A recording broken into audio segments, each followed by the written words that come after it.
हरे कृष्ण राधे राधे। दोस्तों, आज हम आपको सुनाएंगे भाई दूज की कथा। तो चलिए शुरू करते हैं।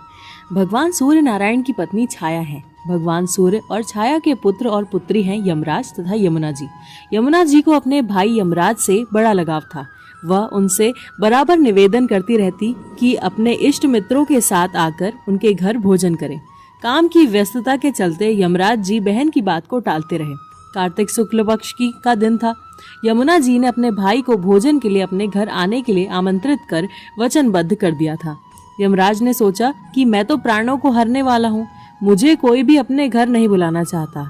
बहन जिस सद्भावना से मुझे बुला रही है उसका पालन करना मेरा धर्म है। बहन के घर आते समय यमराज ने नरक निवास करने वाले जीवों को मुक्त कर दिया। यमराज को अपने घर आया देख यमुना जी की खुशी का ठिकाना नहीं रहा। उनसे स्नान कर पूजा करके व्यंजन परोसकर भोजन कराया। यमुना द्वारा किए गए आतिथ्य से यमराज प्रसन्न होकर बहन को वर मांगने का आदेश दिया। यमुना ने कहा कि भद्र, आप हर साल इसी दिन मेरे घर आया करो। मेरी तरह जो बहन इस दिन अपने भाई को आदर सत्कार करके टीका करे उसे तुम्हारा भय न रहे। यमराज ने तथास्तु कहकर यमुना को अमूल्य वस्त्राभूषण देकर यमलोक के लिए प्रस्थान किया। इसी दिन से भाई दूज के पर्व की परंपरा का आगाज हुआ। ऐसी मान्यता है कि जो बहनें अपने भाई का आतिथ्य स्वीकार करते हैं उनसे यमराज का भय नहीं रहता। इसलिए भैया दूज के दिन यमराज तथा यमुना जी की पूजन किया जाता है। दोस्तों, अगली कहानी कुछ इस प्रकार है। एक बुढ़िया माई थी, उसके 7 बेटे और एक बेटी थी। बेटे की शादी हो चुकी थी। जब भी उसके बेटे की शादी होती, फेरों के समय एक नाग आता और उसके बेटे को डस लेता। बेटे की वहीं पर मृत्यु हो जाती और बहू विधवा। इस तरह से उसके 6 बेटे मर गए। 7वें की शादी होनी बाकी थी। इस तरह अपने बेटों के मर जाने के दुख से बूढ़ी माई रो रो के अंधी हो गई।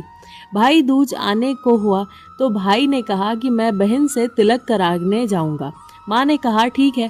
उधर जब बहन को पता चला कि उसके भाई आ रहा है तो वह खुशी से पागल होकर पड़ोसन के यहाँ गई और पूछने लगी कि जब बहुत प्यारा भाई घर आए तो क्या बनाना चाहिए। पड़ोसन उसकी खुशी को देखकर जल भुन गई और कह दिया कि दूध से रसोई लेप, घी से चावल पका।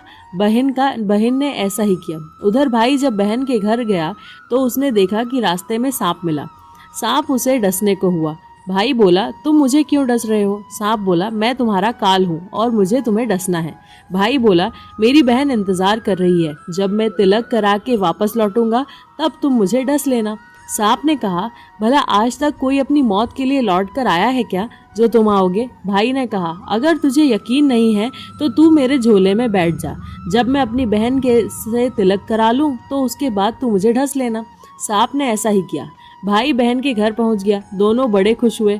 भाई बोला, बहन जल्दी से खाना दे, बड़ी भूख लगी है। बहन क्या करे, न तो दूध की रसोई सूखे न ही घी के चावल पके। भाई ने पूछा, बहन इतनी देर क्यों लग रही है, तू क्या पका रही है? तब बहन ने बताया कि ऐसे ऐसे किया है। भाई बोला, पगली, कहीं घी में चावल पके हैं या दूध से कोई रसोई लिपे है? गोबर से कोई रसोई लीप, दूध से चावल पका। बहन ने ऐसा ही किया। खाना खा के भाई को बहुत जोर से नींद आने लगी। इतने में बहन के बच्चे आ गए। बोले, मामा हमारे लिए क्या लाए हो? भाई बोला, मैं तो कुछ नहीं लाया। बच्चों ने झोला ले लिया जिसमें सांप था। जैसे ही उसे खोला उसमें से हीरे का हार निकला। बहन ने कहा, भैया तूने बताया नहीं कि तू मेरे लिए इतना सुंदर हार लाए हो। भाई बोला, बहना तुझे पसंद है तो तू ले ले, मुझे हार का क्या करना। अगले दिन भाई बोला, जब मुझे जाना है मेरे लिए खाना रख दे। बहन ने उसके लिए लड्डू बना के एक डब्बे में रख दिए। भाई कुछ दूर जाकर थक के एक पेड़ के नीचे सो गया। उधर बहन के बच्चों को जब भूख लगी तो माँ ने कहा कि खाना दे दो। माँ ने कहा, खाना अभी बनने में देर है। तो बच्चे बोले कि मामा को जो रखा है वही दे दो। तो वह बोली कि लड्डू बनाने के लिए बाजरा पीसा था, वही बचा है चक्की में, जाकर खा लो। बच्चों ने देखा कि चक्की में तो सांप की हड्डियां पड़ी हैं। यह बात माँ को आकर बताई तो वह बावड़ी सी हो गई और भाई के पीछे भागी। रास्ते भर लोगों से पूछती रही कि किसी ने मेरा गैल बटोई देखा, किसी ने मेरा बावड़ा सा भाई देखा। तब एक ने बताया कि कोई लेटा तो है पेड़ के नीचे, देख ले कहीं वही तो नहीं। भागी भागी पेड़ के नीचे पहुंची। उसने अपने भाई को नींद से उठाया। भैया कहीं तूने लड्डू तो नहीं खाए? भाई बोला, ये ले तेरे लड्डू, नहीं खाए मैंने। ले कि लड्डू ही तो दिए थे। उसके पीछे पीछे भागे आई। बहन बोली, नहीं भाई, तू झूठ बोल रहा है, जरूर तूने खाया है, तब तो तेरे साथ चलूंगी। भाई बोला, तू ना मान रही है तो चल फिर। चलते चलते बहन को प्यास लगती है, वह भाई को कहती है कि मुझे पानी पीना है। भाई बोला, मैं यहाँ तेरे लिए पानी कहाँ से लाऊं, देख दूर कहीं चील उड़ रही है, चली जा, वहाँ शायद तुझे पानी मिल जाए। तब बहन वहाँ गई और पानी पीकर जब लौट रही थी तो रास्ते में देखती है कि एक जगह जमीन पर 6 शिलाएं गड़ी हैं और एक बिना गड़े रखी हुई है। उसने एक बुढ़िया से पूछा कि ये शिलाएं कैसी हैं। उस बुढ़िया ने बताया कि एक बुढ़िया है, उसके 7 बेटे थे, 6 बेटे तो शादी के मंडप में ही मर चुके हैं, तो उसके नाम की ये शिलाएं जमीन पे गड़ी हैं। अभी 7वें की शादी होना बाकी है, जब उसकी शादी होगी तो वह भी मंडप में ही मर जाएगा, तब 7वीं शिला भी जमीन में गड़ जाएगी। यह सुनकर बहन समझ गई कि ये शिलाएं किसी और की नहीं बल्कि उसके भाइयों के नाम की है।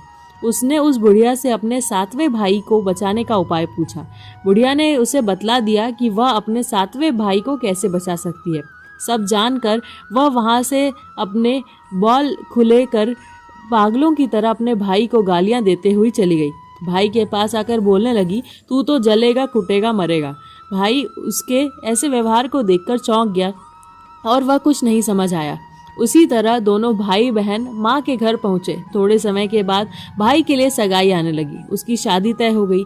जब भाई को सेहरा पहनाने लगे तो वह बोली, इसके क्यों सेहरा बंधेगा, सेहरा तो मैं पहनूंगी, ये तो जलेगा मरेगा।